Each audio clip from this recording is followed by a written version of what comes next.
Good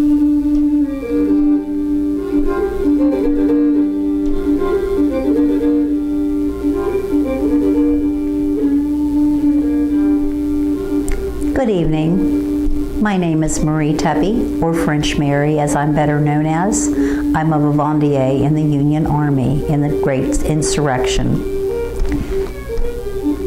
I first saw battle with the 27th Pennsylvania Volunteer Infantry at the Battle of First Manassas, or Bull Run, First Bull Run. And so that you may understand, the Union Army named the battles after the nearest rivers where they were engaged, and the Confederates named the battles after the nearest town. It was April of 1861 when the Confederates fired upon Fort Sumter, and President Lincoln issued a proclamation against the insurrection of the United States by South Carolina. He called up 75,000 troops for a 30-day enlistment period, and shortly thereafter he called up 40,000 more for a 3-year enlistment. The general at that time was Lieutenant General Winfield Scott. He was a very good leader, and he had a lot of experience. However, he was 75 years old and in ill health, and he really was not physically capable of leading an army against such a great thing. So a suitable replacement had to be found, and President Lincoln chose Irvin McDowell.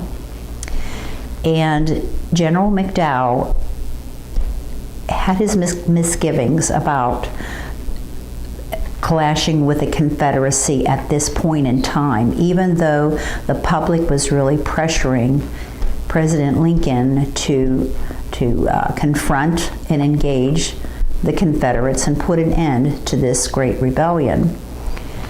He felt that the soldiers just weren't ready for this, but due to popular demand, he was forced to do this. But at this time, there was a woman by the name of Rose Greenwich, and she was a very prominent socialite in Washington, but she was also a Southern spy. And she fed some very important information to General Beauregard of the Confederacy about this upcoming planned battle. So the Confederates were aware of this happening. And so it took them a while, but they were able to get their troops moved into place. It was slow because they took the railroad, and the railroad was slow and it didn't have a lot of cars, but still they were able to do this. It was July 16th when the Army first moved out.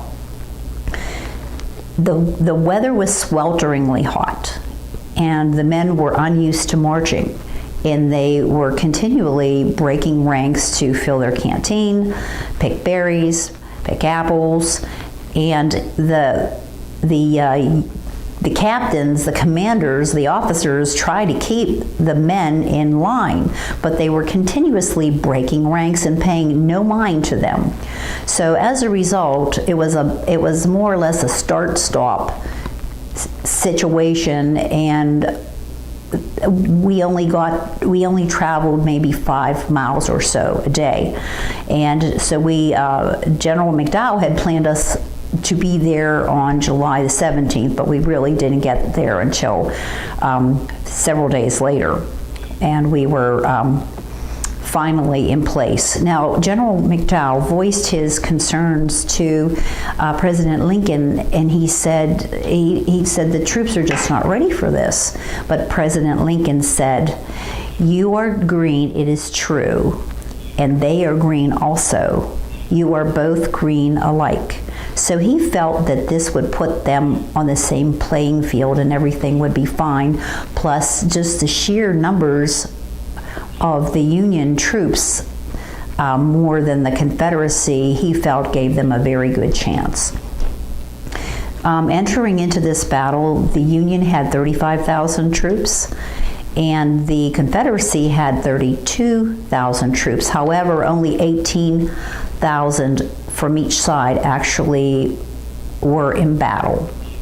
The day before the battle, General McDowell was very worried because he was about to lose 1,000 of his very best men because their 30-day term of enlistment would be up the next day. And he implored the men couldn't they just stay just for a few more days. But they turned and they started walking back to Washington to be mustered out with the guns and artillery and fighting at their back. So they left. Well, the two armies engaged, and that was July 21st, and the fighting was fierce, and it was surprising. It was surprising for both, and it went back and forth most of the day until it was right around 4 o'clock that the Confederacy really put their back into it, and they started with that famous rebel yell, and they charged at the Union forces. Well, they were so surprised that they started to retreat. And at first the retreat was orderly, but then when they got to the point where they had to cross a bridge over Bull Creek, there was a carriage that had been overturned because of artillery fire, and they couldn't use the bridge. So they started panicking, and they threw off their gear, they threw down their weapons, and they started crossing the river. Many of them drowned. It was very chaotic, and when they got to the other side, there were the Washington elite had been on the nearby hillside, and they had their picnic all laid out, and they were there for the entertainment because they thought this battle was going to be entertaining. Well, when they saw what was happening, they actually started running for their lives, and the Union Army met with the civilians, all trying to run for their lives, and they were all on the same road trying to get back to Washington City. So it was complete, total panic, terror, and I'm embarrassed to say that we actually turned tail and ran back to Washington City. In the meantime, President Lincoln is waiting back at the White House to get the telegram saying what a great victory the Union had won. However, he received a telegraph saying General McDowell's army is in full retreat, the day is lost. It was not what he expected to hear. No one expected this to happen at all, the way things happened. The outcome, it was clearly a Confederate win. However, President Davis was very upset because the Confederacy did not press their advantage. They stopped.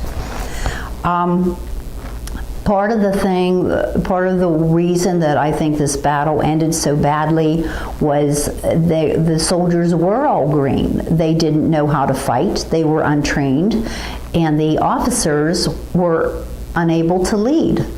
So that being against them was how this all turned out. And it also showed people, everyone thought that all it would take was one great battle and the insurrection would be over. But because of this, and they could see the people that they were up against, it was realized on both sides that this was not going to be a short war. It was going to be long and bloody, and this was war. It was not a game. Well, it was shortly thereafter, back at camp, the 27th.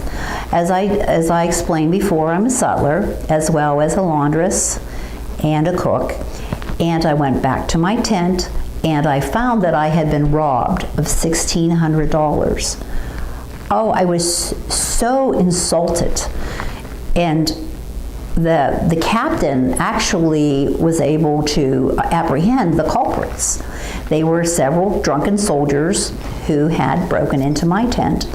One of them, who was my own dear husband, Bernardo, well, that I had had enough. And I did quit, even though the captain begged me to stay. He said, "We really need you, Marie."